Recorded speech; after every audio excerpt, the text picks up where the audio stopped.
నమస్కారం. శ్రీ మహాగణపతి దేవతోభ్య నమః. భూతనాథ సదానంద సర్వభూత దయాపర రక్షరక్ష మహాభాగవ శాస్త్రభ్యం నమః. స్వామియే శరణమయ్యప్ప. ఈ అయ్యప్ప స్వామి యొక్క వ్రత నియమాల్లో మనం ఎన్నో సారాంశాలు మనం మాట్లాడుకున్నాం. ఈ యొక్క సారాంశాల్లో భగవంతునికి మనము చేసిన వంటి పుష్పార్చన ఏ విధానమైన వంటి కన్ని, కత్తి, గంట, గద, గురువు మరియు అనేక రకమైనటువంటి శుషబృందాలందరూ కూడా కలిసి స్వామికి సహస్రనామార్చన చేస్తాం. అర్చన చేసిన వంటి పువ్వులు ఎప్పుడైతే కూడాను ఆ గులాబీ రెక్కలు ఇలా చించడం, చామంతి పూలు చించడం మరియు బంతిపూలు ఇట్లా చించడం, బంతిపూలు పూజ పనికిరాదనుకోండి. సో ఈ రకాలమైన బంతిని ఎప్పుడు కూడాను పుష్పాన్ని ఎప్పుడు కూడా చించి వేయకూడదు. ఆ చించి వేయటం వల్ల చాలా అపశకనం జరుగుతుందనేసి మన పెద్దలు చెప్తూ ఉంటుంటారు. ఏ విధానమైనటువంటి గులాబీ లాగానే వేయాలి, చామంతి లాగానే వేయాలి. ఓం శ్రీ హరిహరపుత్రాయ నమః అంటే ఆ పుష్పం ఆ స్వామికి చెందాలి. అంతేగాని ఆ పుష్పాన్ని ఇట్లా చించి ఇట్లా ఉదిరిలాగా వేయకూడదు. అది దేనికి వేస్తారు మనం చెప్పకూడదు, కానీ చెప్పవలసి వస్తుంది. ఎవరైతే మృత్యుం పోయిన వాళ్ళు, ఆ చనిపోయిన వాళ్ళపైన పువ్వులు చించి వేస్తుంటారు. అది చించి వేయాలి.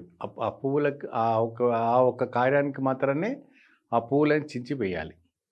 పోతే భగవంతునికి అర్చన చేసిన వంటి పువ్వులు ఏదైతే ఉందో అది ఎప్పుడైతే కూడాను చివరి క్షణాల్లో స్వామి తిందగతో అయ్యప్ప తిందగతో అనేసి స్వామి ఒక నృత్యం ఆడే సమయంలో అక్కడ అర్చన చేసిన వంటి పువ్వులన్నీ తీసుకొచ్చి స్వాముల మీద చల్లుతుంటారు. అది చాలా అపవిత్రమైన వంటి పని. అది పువ్వులు చల్లకూడదు. ఎందుకు అప్పుడే ఎప్పుడైతే కూడా భగవన్నామస్మరణం చెప్తూ భగవంతునికి చెప్తున్న వంటి ఆ తారక మంత్రాన్ని చెప్పిన వంటి పుష్పాన్ని ఆ స్వామికి చెందించిన తర్వాత అది భగవంతునికే చెందాలి. అది మరుసటి రోజు నీటిలో నిమజ్జనం అవ్వాలి తప్ప నువ్వు అర్చన చేసిన వంటి పువ్వులు నిండుగా ఉన్నాయి కదా అని తీసుకొచ్చేసి అక్కడ ఉన్న వంటి పువ్వులని తీసుకొచ్చి స్వాముల మీద వేయటం వల్ల ఏమవుతుంది, తొక్కి ఇది అవుతుంది. అంటే ఆ నామము అభంగమంగా అవుతుంది. స్వాముల మీద ఎటువంటి పువ్వులు వేయకూడదు. మీరు కలర్ పేపర్స్ వేసుకోండి. కలర్ పేపర్స్ ఎటువంటి అయినా కూడాను చెమ్కీలు లాంటివి ఉంటాయి కదా, మా హ్యాపీ బర్త్డే చెమ్కీస్ ఉంటాయి కదా, అటువంటివి వేసుకొని ఆడుకోవచ్చు. దానికి ఏమి ఇబ్బంది లేదు. పుష్పాలు మాత్రాన భగవంతునికే చెందాలి, భగవంతునికే ఆరాధించాలి.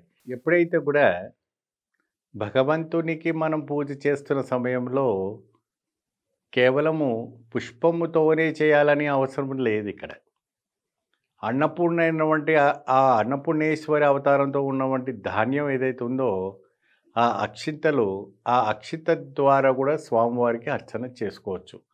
అంతేగాని పువ్వులు కొన్ని లక్షలు వేలు పెట్టి తీసుకొచ్చి చేసుకోవాలన్న ఒక మనస్తత్వం లేదు.